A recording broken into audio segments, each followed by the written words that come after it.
We reached a point where we felt it was imperative to confront the government of India and inform the public about some very serious findings that have been uncovered through our investigations. There's a violent extremist threat in Canada that Canada and India have been working on over the years. However, these threats are impacting Canada and India's ability to collaborate. Everyone has an opinion about Canadian federal politics. Oh, yeah. Hey gang, what's up? Just Aaron right here, Canadian Looney. It sounds like there are issues between Canada and India. The Rcmp just dropped that announcement that people were getting booted back to India. What is up? Don't worry. Our Prime Minister Justin Trudeau and his girl Melanie Joly and their boy Dominique LeBlanc, he's got a drink in hand, have this announcement to make to let you know that Canadians are safe under their control. Do you feel safe under their control? Let's take a look and a listen. And the protection of our citizens is paramount. That's why, when our law enforcement and intelligence officials began pursuing credible allegations that agents of the Government of India were directly involved in the killing of a Canadian citizen, Hardeep Singh Nijjar, on Canadian soil, we responded. As the Rcmp Commissioner stated earlier, they have clear and compelling evidence that agents of the Government of India have engaged in and continue to engage in activities that pose a significant threat to public safety. This includes clandestine information gathering techniques, coercive behavior targeting South Asian Canadians, and involvement in over a dozen threatening and violent acts, including murder. This is unacceptable. While attempts have been made by the Rcmp and national security officials to work with the Government of India and Indian law enforcement counterparts on this matter, they have been repeatedly refused. This is why, this weekend, Canadian officials took an extraordinary step. They met with Indian officials to share Rcmp evidence which concluded 6 agents of the Government of India are persons of interest in criminal activities. And despite repeated requests to the Government of India, it has decided not to cooperate. Let me be clear. The evidence brought to light by the Rcmp cannot be ignored. It leads to one conclusion. It is necessary to disrupt the criminal activities that continue to pose a threat to public safety in Canada. That is why we acted. Because we will always, first and foremost, stand for the rights of Canadians to feel safe and secure in their own country. We will never tolerate the involvement of a foreign government threatening and killing Canadian citizens on Canadian soil, a deeply unacceptable violation of Canada's sovereignty and of international law. I know the events of the past year and today's revelations have shaken many Canadians, particularly those in the Indo-Canadian and Sikh community. Many of you are angry, upset, frightened. I get that. This shouldn't happen. Canada and India have a long and storied history rooted in people-to-people ties, business, and trade. But we cannot abide by what we're seeing right now. Canada fully respects the sovereignty and territorial integrity of India. We expect the Indian government to do the same for Canada. As Prime Minister, it is my responsibility to provide reassurance to those who are feeling their safety has been compromised, but most importantly, it is my responsibility to take action and to never hesitate in doing what is necessary to protect Canadians. That is precisely what we are doing today. I'll now turn it over to Minister LeBlanc to provide additional details on these developments. Dominic.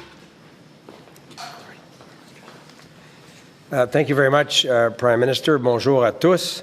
For many Canadians, particularly Indo-Canadians and members of the Sikh community, this news will be understandably very upsetting. The actions that are alleged to have taken place on Canadian soil are indeed a grave violation of our sovereignty and of Canada's rule of law. But I also hope that Canadians find relief in knowing that our law enforcement and national security agencies are working to keep them safe and to hold to account those who seek to harm Canadians. I strongly encourage all Canadians, and in particular leaders in the South Asian and particularly the Sikh communities, to continue to work with law enforcement officials. For generations, people from every corner of the globe have come to Canada seeking a better life, precisely because they felt that the Canadian government would duly fulfill one of our most fundamental duties, to keep them safe. And our law enforcement agencies work every day to uphold that promise. And I once again want to thank the Rcmp and their law enforcement partners for their important work in this matter. Merci, Dominique. So, as I've said from the beginning, a year ago, we have three clear priorities when it comes to these incidents targeting Canadian citizens. First, we will seek the truth, that the police force are allowed to carry out their work and hold those responsible to account. Second, of course, to protect Canadian safety, and thirdly, to defend Canada's sovereignty. Based on information provided to Global Affairs Canada by the Rcmp, we formally requested that India waive diplomatic immunity for 6 individuals based here in Canada, and for India to cooperate in the investigation. This was done so that these individuals could be questioned in relation to the ongoing Rcmp investigation into a number of violent incidents targeting members of the South Asian community, particularly the Sikh community, in many cities across the country. And you heard the Minister of Public Safety, my dear colleague and friend Dom Leblanc, mentioning different cities across the country. Regrettably, as India did not agree, and given the ongoing public safety concerns for Canadians, Canada served notices of expulsions to 6 diplomats and consular officials early this morning. Subsequent to those notices, India announced it would withdraw its officials. To be clear, we're not seeking diplomatic confrontation with India, but we will not sit quietly as agents of any country are linked to efforts to threaten, harass, or even kill Canadians, period. Canada is guided by the rule of law. We follow the Vienna Convention at all times, and we expect, of course, India to do the same as well. We will always continue to ask for India's cooperation to the investigation. I did so formally again by being in contact with the Foreign Minister of India, Foreign Minister Jaishankar, earlier today.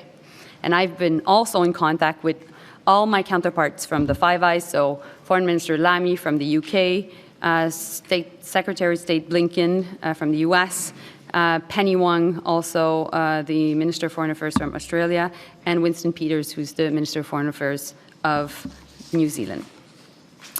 Tonda McCharles, Toronto Star.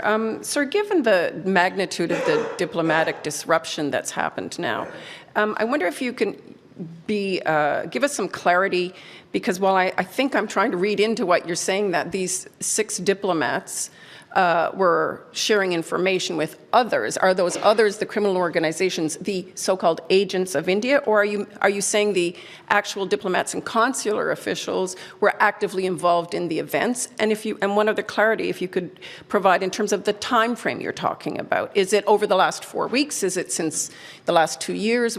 Just some clarity on those 2 things. As the Rcmp Commissioner pointed out this morning, these are ongoing investigations that are already before the courts in some situations and will end up in trials in the coming months in other situations.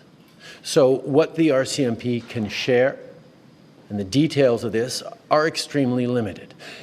As those trials unfold, much more will be known. The decision to inform Canadians right now by the Rcmp is aimed at keeping Canadians safe, at disrupting this pattern of behavior that these Indian diplomats have been involved in, and ensuring that Canadians can feel safer, knowing that the RCMP is extremely active in these investigations and in following up on these criminal activities. So again, around the diplomatic sort of explosion now we've seen in your relationships, your government's reached out to the Five Eyes allies. What pledge of support have you gotten from each of those? Are they backing you up in these claims? And what repercussions do you expect? Well, first of all, let's highlight that none of us want to be in this situation. This is not a choice that Canada made to create a chill in Canada-India relations. India is an important democracy, is a country with which we have deep historical people-to-people business ties, at a time where the instability around geopolitics mean democracies have to stick together. That is why when we started to understand through intelligence agencies that India